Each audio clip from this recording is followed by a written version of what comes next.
नमस्कार विद्यार्थी मित्रांनो, स्वागत आहे तुमचं आमच्या एका नवीन व्हिडिओमध्ये. आणि मी पुष्कर, व्हिजिटेज स्टुडंट. आज तुम्हाला सांगणार आहे मॉक टेस्ट देणं फायदेशीर आहे की तोट्याचं आहे. प्रत्येक मुलाचं बघण्याचा मॉक टेस्ट कडे जो दृष्टिकोन असतो ना, तो वेगवेगळा असतो. पण मॉक टेस्ट काय रोल प्ले करते आपल्या सीईटीच्या जर्नीमध्ये, कारण आता शेवटचे 15 ते 20 दिवस बाकी आहे आणि आता जर मॉक टेस्ट दिल्या किंवा नाही दिल्या तर त्याचे तुम्हाला फायदे व नुकसान काय होणार हे दोघं सुद्धा मी या व्हिडिओमध्ये तुम्हाला सांगणार आहे. आम्ही सुद्धा या फेज मधून गेलेलो आहे. आम्ही सुद्धा व्हिजिटायचे स्टुडंट आहे. त्यामुळं कुठल्या गोष्टींची तुम्ही काळजी घेतली पाहिजे, मॉक टेस्ट दिल्याने काय होऊ शकतं, काय लॉस होऊ शकतो, तर ह्या गोष्टी जर तुम्हाला माहिती असल्या ना, तर तुम्ही मॉक टेस्ट देताना ती काळजी घेशाल. आय होप तुम्हाला हा व्हिडिओ बघितल्यावर सर्व गोष्टी क्लिअर होतील. व्हिजिट अँड टॉक्स हे प्ले स्टोअरवर तुम्हाला एक ऍप दिसेल, ज्यामध्ये तुम्हाला व्हिजिटाय व सीओईपीचे जे टॉपर मुलं आहे त्यांनी बनवलेली फ्रीची टेस्ट सिरीज दिसेल, ज्यामध्ये तुम्हाला MST CET चे प्रिव्हियस इयर क्वेश्चन जे मोस्ट इम्पॉर्टंट आहे आणि रिपीट होण्याचे जास्तीत जास्त चान्सेस आहेत ते क्वेश्चन तुम्हाला तिकडे प्रॅक्टिस करायला मिळेल फ्री ऑफ कॉस्ट. त्याचबरोबर सीओईपी व व्हिजिटायच्या स्टुडंट्सच्या हँड रिटन नोट्स सर्व तुम्हाला तिकडे फ्रीमध्ये बघायला मिळणार आहे, जे की तुम्हाला शेवटच्या 15 दिवसांमध्ये फार मोठा अभ्यासाचा खजिना ह्या ऍप मध्ये मिळणार आहे. त्यामुळे ऍप डाउनलोड करायला विसरू नका. चला तर मग बघूया की मॉक टेस्टचे नेमके बेनिफिट्स का आहे, मॉक टेस्ट का दिल्या पाहिजे. आता मला एक सांगा, कुठल्याही युद्धावर आपल्याला जर जायचं असेल तर आपण काय करतो, त्याचा सराव करत असतो. त्यामुळं बेनिफिट्स काय आहे की रिअल टाइमचा एक्सपिरियन्स मिळतो. म्हणजे आता आधी कसं व्हायचं की सीईटी आपली कागद आणि पेनवर व्हायची, आता ती कॉम्प्युटरच्या इंटरफेरन्सवर होतीये. बऱ्याचशा जणांनी जर मॉक टेस्ट प्रॅक्टिस केली नाही तर डायरेक्ट पहिल्यांदा इंटरफरन्स त्यांना तिथंच दिसतो. तिथंच कळतं की आता काय करायचंय, मार्क ॲज रिव्ह्यू कसा करायचा आहे, क्वेश्चन नेक्स्ट कसा करायचा आहे, क्वेश्चन सेव्ह कसा करायचा आहे, हे डायरेक्ट त्यांना सीईटीच्या एक्झाम मध्ये कळतं की आता नेक्स्ट काय करायचंय.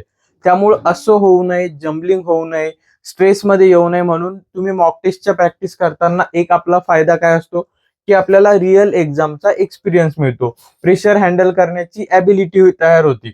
आणि दुसरी सगळ्यात महत्वाची गोष्ट जी आपल्या सीईटीच्या एक्झाम मध्ये फार महत्वाची ठरते ती म्हणजे स्पीड आणि ॲक्युरसी. ज्या वेळेस आपण मॉक टेस्टची प्रॅक्टिस करतो त्यावेळेस आपली मग टाइमची ॲक्युरसी जी आहे, टाइमचं जे कॅल्क्युलेशन आहे, ते टाइम मॅनेजमेंटच्या ज्या स्किल्स आहेत त्या हळूहळू इम्प्रूव्ह होत जातात.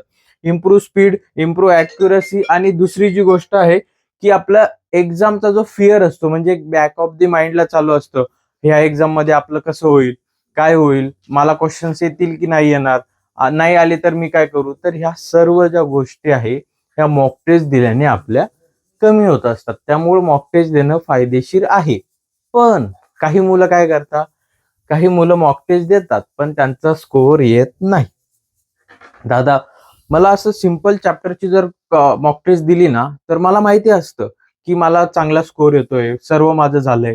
एखादा मुलगा काय करतो, फक्त रोटेशनल डायनॅमिक्सची मॉक टेस्ट देतो. त्यांनी काय होतं, त्याला माहिती असतं याच्यात क्वेश्चन्स रोटेशनल डायनॅमिक्सचेच असणार. पण ज्यावेळेस आपण फुल लेंथ मॉक टेस्ट देतो त्यावेळेस आपल्याला माहिती असतं का हा लेसन कुठल्या चॅप्टरचा आहे किंवा हा क्वेश्चन कुठल्या चॅप्टरचा आहे. नाही, आपल्याला मॅग्नेटिक मटेरियलचा क्वेश्चन पण पहिले येऊ शकतो.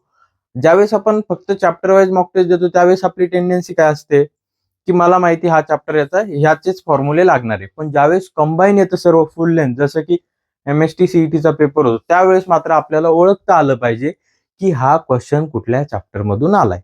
त्यामुळे तो एक तोटा असतो की मोटिवेशन आपलं कमी होत जातं. पण असं होऊ द्यायचं नाहीये.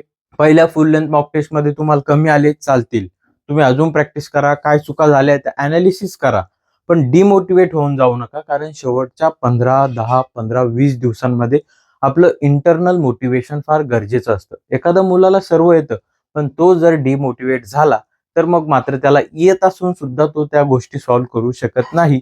त्यामुळे तुम्ही जास्तीत जास्त मॉक टेस्ट प्रॅक्टिस करा. जास्तीत जास्त तुमचा स्पीड, ॲक्युरसी आणि स्कोअर इम्प्रूव्ह होईल. एकदम नाही पण हळूहळू इम्प्रूव्ह होईल. त्यामुळं काही तुम्हाला डाऊट असले, अडचण असली तर मी इथं आमचा व्हॉट्सअप नंबर दिलाय, आमच्या टीमला मेसेज करा. आमची टीम तुम्हाला माझ्याशी कनेक्ट करेल. व्हिजिट अँड टॉक्स हे युट्यूबच्या चॅनलवर शॉर्ट्सच्या सेक्शनमध्ये जाऊन तुम्ही IMP टॉपिक्सचे शॉर्ट्स सुद्धा बघू शकतात. प्रत्येक लेसनचे फिजिक्स, केमिस्ट्री, मॅथचे शॉर्ट्स तुम्हाला तिकडे बघायला मिळणार आहे. आय होप तुम्हाला व्हिडिओ समजला असेल. व्हिडिओला लाईक करा, सबस्क्राईब करा. व जास्तीत जास्त विद्यार्थी मित्रांसोबत शेअर करा. आम्हीही तुमच्याच फेजमधून गेलोय. व्हीजीटीआय व सीओईपीचे आम्ही विद्यार्थी आहे. त्यामुळे आमचा एक्सपिरियन्स तुमच्याशी शेअर करण्यासाठी तुम्ही आम्हाला कनेक्ट झालात तरी चालेल. थँक्यू.